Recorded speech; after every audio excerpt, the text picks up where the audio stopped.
नमस्कार मंडळी, रामकृष्ण हरी. आज मी तुम्हाला सांग्याची भाजी करून दाखवणार आहे. त्यासाठी हे मटकीच्या डाळीचे सांगे घेतलेले आहेत. कांदा भरपूर घ्यायचा आहे आपल्याला. 5 ते 6 कांदे चिरून घेतलेले आहेत मी. तापायला ठेवलेलं. थोडं तेल जास्त टाकायचं आहे. सांगे हे आपले तळून घ्यायचे. थोडं जास्त पण कडक करून घ्यायचे नाही, नाहीतर परत शिजत नाहीत लवकर. थोडेसे लालसर करून घ्यायचे आपल्याला.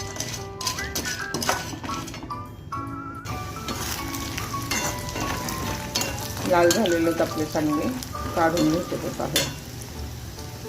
ते थोडेसे लालसर तळून मी काढून घेतलेले आहेत एका डिशमध्ये. त्याच तेलामध्ये जिरे आणि कांदा टाकायचा. कांदा चांगला मऊसूत होईपर्यंत भाजून घ्यायचा आपल्याला.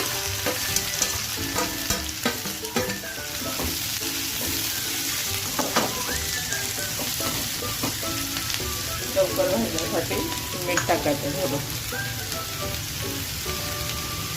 म्हणजे लवकर भाजतो आपला कांदा. चांगला मऊसूत होईपर्यंत मी हा भाजून घेणार आहे. कांदा मी असा चांगला लालसर भाजून घेतलेला आहे. त्यामध्ये आता थोडंसं लाल तिखट टाकायचं आहे. चवीनुसार टाकायचं आहे तुमच्या. हळद. हे काश्मीरी लाल तिखट आहे, कलरसाठी टाकायचं आहे, म्हणजे आपल्या भाजीला चांगला कलर येतो.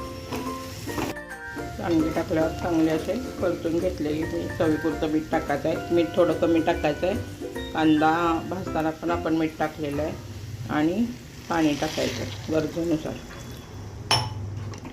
थोडंसं पाणी टाकलेलं आहे मी आणि शिजवून घेणार आहे. 10 मिनटं लागतात शिजायला.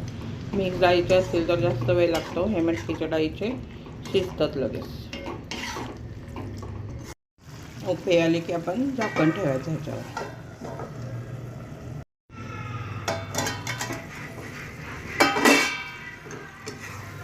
10 मिनटं झालेली आहेत आपले आणि सांगासुद्धा आपला तयार आहे.